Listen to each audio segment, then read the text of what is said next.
Hello everybody. In this video we are going to continue with the creation of a report. We have just completed the building a report from a template, and we have added the aerial map. So we are now going to maneuver over to page 1 of the URAR. In the first section, you'll note that the forms, this is a 1004 or a URAR, they are separated into different sections. So I'm going to do these videos in the sections that they're separated into. So you can see here on the left-hand side, it shows the subject section. The next section is the contract, excuse me, the contract section. Then we have the neighborhood section. Then we have the site section. Then we have the improvement section. That is page 1, and that is where about half of the work is. So we're going to start in the subject section. In the shared drive, in the training documents folder, and I will just show you where that is really quick.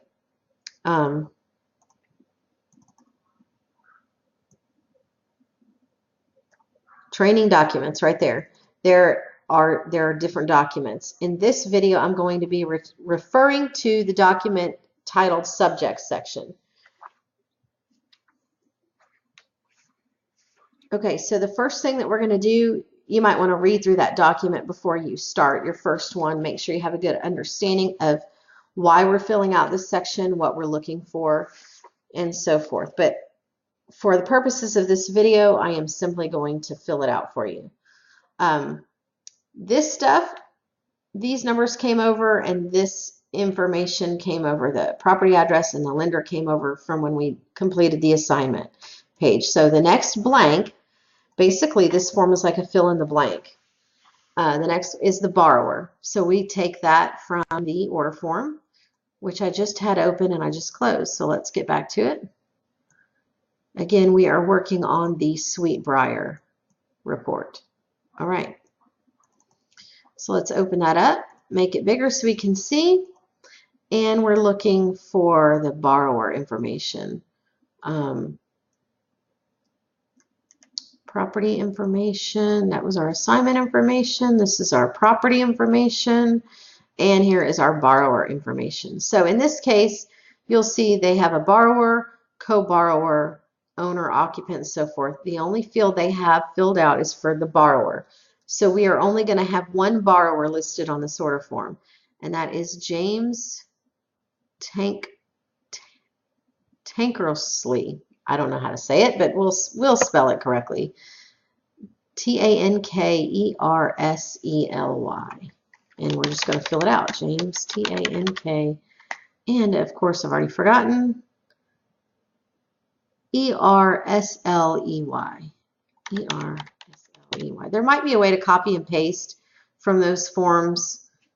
If there is, great. I don't know how to figure it out, and I'm not going to look to do that here. So, all right.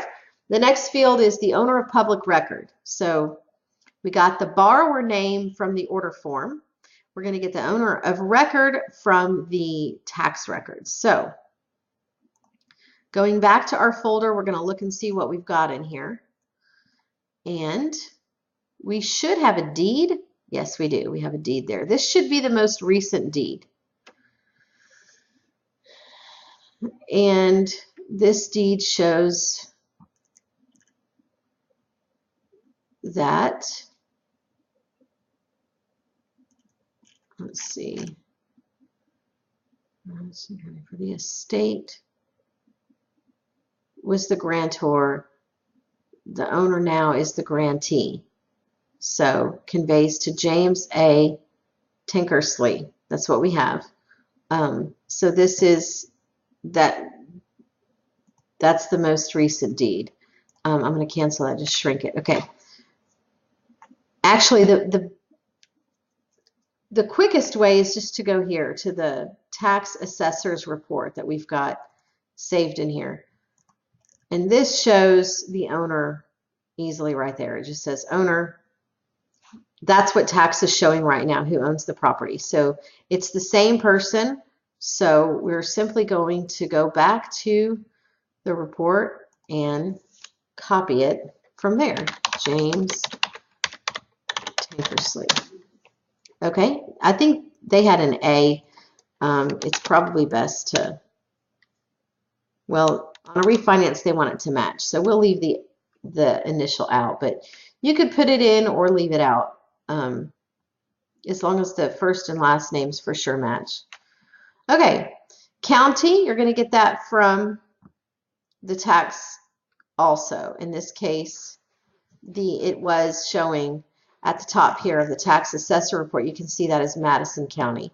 So we're going to enter Madison. And again, whenever you get into a field and there's an arrow, jump over here and look at this quick list, because if it's already typed once, you don't have to keep typing it. So everything we do right now is in either Madison or Limestone County. So those two are already there. So we're just going to double click that. Legal description, we take that also from the tax report. So it's got it right there. Lot 2, Block 11, Davis Hills, 4th edition. It's got some other numbers there. Lot 2, Block 11, Davis Hills, 4th edition. So it's best to actually get that in there just exactly like they have it. So Lot 2, Block 11, Davis Hills. So we're going to do Lot 2, Block 11, Davis Hills, and then we're going to type in 4th edition. Okay, and then I'm going to go back and get the rest of this. It's PB2, PG216. PB2, PG216.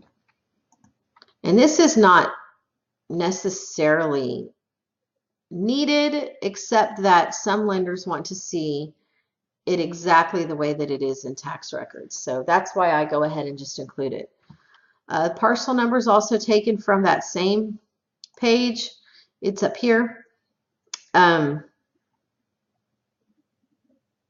There is another page in here where the tax assessor's number is written on the real estate tax. They've got it with the dashes here. Some lenders will end up being particular about whether the dashes are included or not. It does not matter to me either way. Whatever's easiest. And again, if you can figure out how to copy and paste this information, that would be ideal. I'm just going to write it down here and then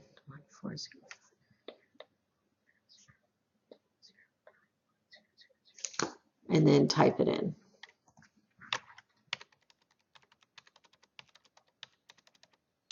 Okay, tax year. When you get to the tax year and the real estate taxes, you're going to be looking at a different document. It's the one I just looked at, that I just opened. We name it whatever the property address is, and then real estate taxes. So this sheet, it's still from Madison County. It's just a different part of the system. But you'll see here in the middle, it shows where the tax information is. So the tax year is right here. Year, in this case, is 2016, and the tax due was 5/15/76.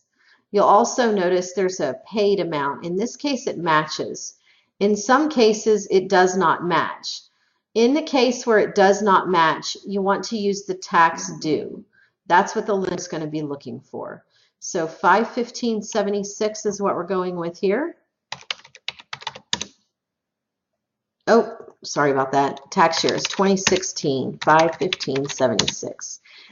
And you'll see that it rounds it off. The UAD form, that's the purpose of this form. It rounds certain fields automatically.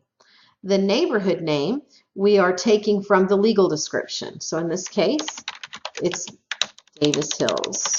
I have my caps lock on there. Okay. In the case where the legal description does not have a neighborhood name, you are going to put the city. You do reports in Harvest and other places where there's it's called a meets and bounds description. You would just put in the name of the city there. Okay. In this case, the occupancy status, This is for a refinance, so we're going to assume that it is an owner occupied. This is something that I can double check out in the field, but I want you to go ahead and fill out if you know it. If you don't know it, then what I want you to do is use these little notes up here to leave a note for me and let me know that you could not determine the occupancy status. And you just click on that, leave a note. Could not determine, just type in whatever your note is, occupancy status. And then you can just close it. To get rid of it, you would just right click on it and then delete. Or to read what it said, you would hit expand. So those little notes are very helpful for communication. Okay, the special assessments is always going to be 0. And then this next little section here, oh, I forgot to mention the map reference and the census tract, the software automatically fills those out. So that's why I just skip right over them. The next section is the PUD and HOA. The PUD stands for Plan Unit Development. HOA is Homeowners Association. What this is referring to is if there's homeowners dues. So the place that you're going to determine if this is necessary to fill out is if there is an MLS listing. So let's see, we don't have it open already, so I'm going to go ahead and we're looking for the subject MLS. And in this case, there is not one. The other thing that you can do is look at other listings within the subject development to see. I'm just going to show you where I would look for it.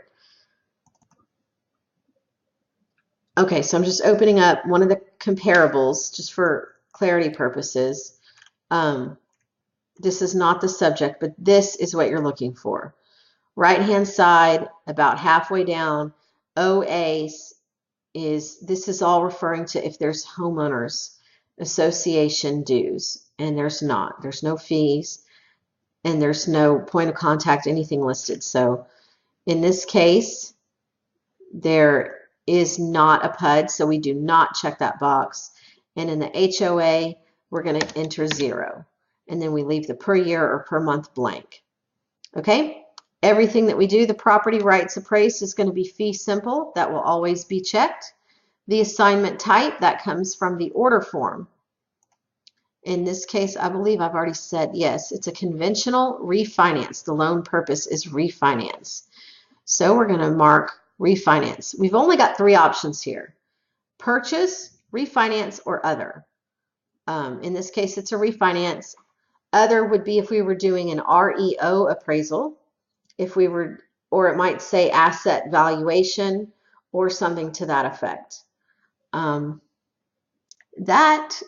then the final thing is, because these are already populated from the assignment page, the final question in the subject section is the subject property currently offered for sale, or has it been offered for sale in the 12 months prior to the effective date of this appraisal? So we looked in the documents, and there is no listing for the in the MLS for the subject. So based on the fact that there's no listing document in the folder, we're going to say no. You will learn how to look this up for yourself in the MLS once you get trained on that. But for now, you're just looking for, is there a document in the folder called subject MLS? In this case, there's not. Okay. Now we've got to fill this out. The report data source used. In other words, what did we look at to determine it was or was not listed? And then if it were listed, we would answer what it was offered at, what price it was offered at, and what date it was offered on. So in this case, it was not listed, and the source that we used was NALMLS. Again, the arrows will typically indicate there's some quick lists up here that are already filled out for you. You can just select them. NALMLS, just for your information, stands for North Alabama Multiple Listing System. And that is where we get all of our research. So that brings us to the end of the subject section. The next section and the next video you're going to want to look for is the contract section.